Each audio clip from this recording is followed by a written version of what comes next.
Hai teman-teman, salam damai. Selamat berjumpa kembali di channel Opa. Hari ini saya akan mengajak teman-teman berbicara mengenai Antikris. Dari sejak dahulu, sudah banyak umat Kristen yang membahas soal Antikris. Mereka berbicara soal angka 666 yang ada di kitab Wahyu 13. Pertanyaan saya, mengapa soal Antikris? Kita selalu berbicara angka 666 yang ada di kitab Wahyu 13 dan tidak ada yang menyinggung ayat Antikris yang ada di 1 Yohanes 2 ayat 22 dan 1 Yohanes 4 ayat 3 atau 2 Yohanes 1 ayat 7 yang dengan jelas kata Antikris itu disebut. Jawabannya ialah iblis menghindarkan kita untuk berbicara soal Antikris yang ada di 1 Yohanes dan 2 Yohanes. Sebab yang akan disesatkan menjadi korban Antikris 666 yang akan terjadi pada akhir zaman jauh lebih kecil dibandingkan dengan korban Antikris yang disebabkan karena pengajaran yang salah, karena tidak melakukan kehendak Allah Bapa yang sudah ada sejak zaman Yesus sampai sekarang.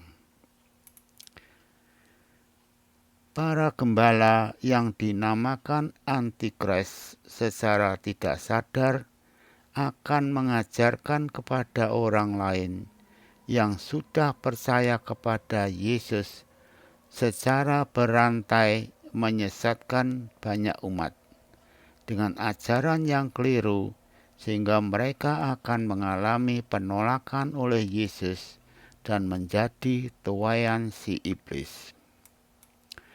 Sedangkan Antikris 666 hanya terjadi satu kali, yaitu pada hari terakhir sebelum Yesus datang kedua kalinya. Kita yang menolak Antikris, ada kemungkinan secara tidak sadar kita sendiri adalah Antikris yang bekerja menjadi tuaian buat si iblis. Nah, sekarang saya mengajak teman-teman berbicara soal Antikris yang ada di 1 Yohanes 2 ayat 22 dan 1 Yohanes 4 ayat 3 atau 2 Yohanes 1 ayat 7. Ada dua hal yang perlu digarisbawahi mengapa mereka disebut Antikris. Kalau Anda pernah melihat dua video dari channel Opa Emmanuel yang berjudul Iman Kristen dan Maria Antitip Tabut Perjanjian, maka Anda akan lebih mudah memahami penjelasan yang akan saya berikan di sini. Ada dua hal yang sudah dimeteraikan oleh Allah. Artinya keduanya harus kita amini dan kita laksanakan. Tidak boleh dikurangi atau ditambah. Dua meterai Allah yaitu air hidup dan roti hidup. Dari namanya saja kita dapat mengerti mengapa kedua hal ini mutlak harus kita laksanakan. Tanpa air, jasmani kita akan mati.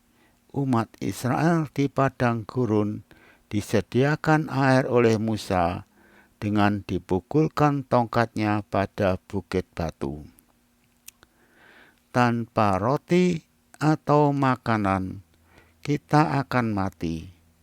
Umat Israel di padang gurun diberi mana yang jatuh dari langit. Sekarang agar roh kita hidup, kita disediakan oleh Yesus air hidup dan roti hidup. Air hidup yaitu kita harus percaya Yesus adalah Tuhan. Dan roti hidup yaitu kita harus makan daging Yesus. Air yang disediakan oleh Musa atau air yang ditimba oleh wanita Samaria di sumur Yakub adalah tipe, dan air hidup yaitu percaya Yesus adalah Tuhan adalah antitipe. Mana yang jatuh dari langit yang dimakan umat Israel adalah tipe, dan roti hidup yang datang dari surga yaitu daging Yesus yang harus kita makan adalah antitipe.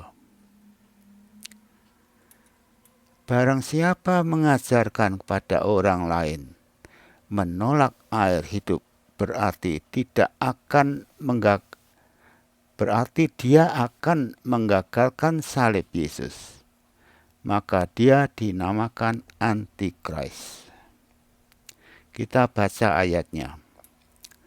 1 Yohanes 2 ayat 22.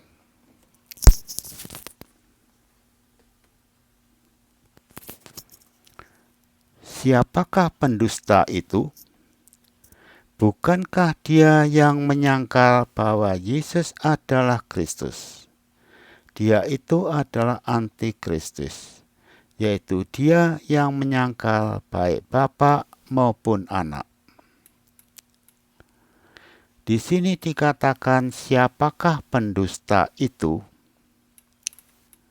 Pendusta artinya dia berkata kepada orang lain bahwa Yesus itu bukan Tuhan.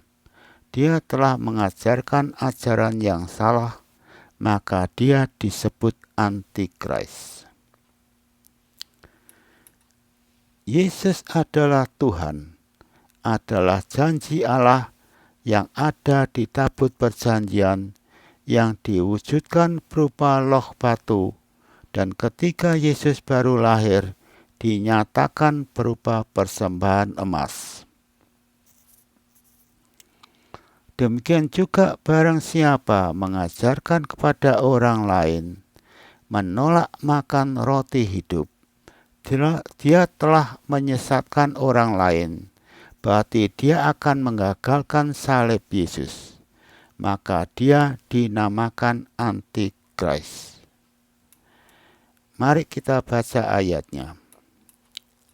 2 Yohanes 1 ayat 7.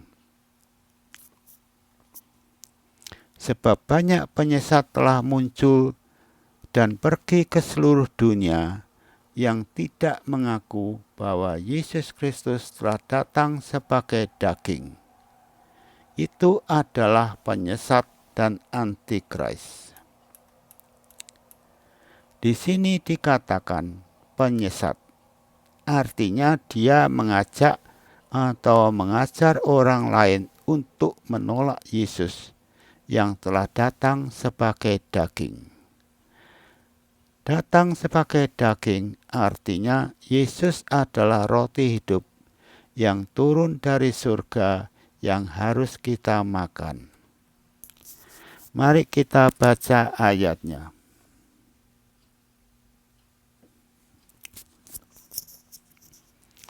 Yohanes 6 ayat 48 sampai 51. Akulah roti hidup. Nenek moyangmu telah makan mana di padang gurun dan mereka telah mati. Inilah roti yang turun dari surga. Barang siapa makan daripadanya, ia tidak akan mati. Akulah roti hidup. yang telah turun dari surga. Jikalau seorang makan dari roti ini, ia akan hidup selama-lamanya, dan roti yang kuberikan itu ialah dagingku, yang akan kuberikan untuk hidup dunia. Yesus adalah roti hidup, adalah janji Allah yang ada di tabut perjanjian yang diwujudkan berupa mana, dan ketika Yesus baru lahir, dinyatakan berupa persembahan mur. Kalau kita melanggar salah satu dari kedua yang sudah dimeteraikan oleh Allah, berarti kita akan ditolak oleh Yesus, sehingga kita akan menjadi tuaian si iblis. Mari kita baca ayatnya.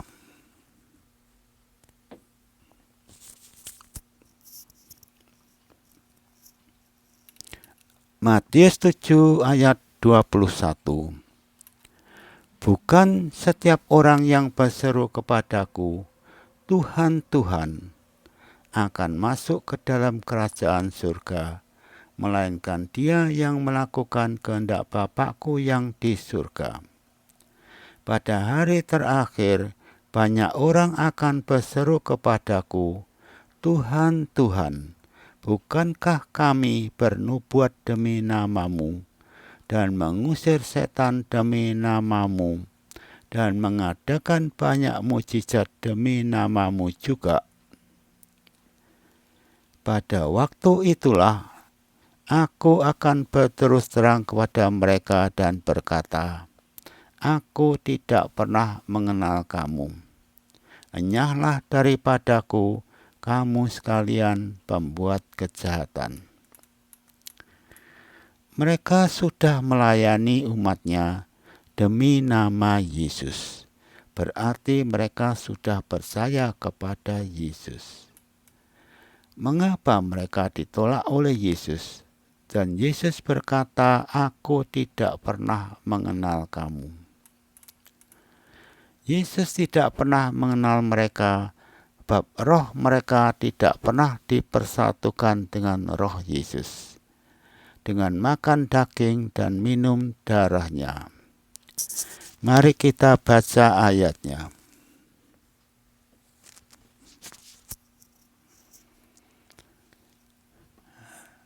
Barang siapa makan dagingku dan minum darahku, ia tinggal di dalam aku, dan aku di dalam dia. Renungkan, jangan sampai kita, yaitu saya atau Anda, adalah salah satu umat yang termasuk seorang yang dinamakan Antikris.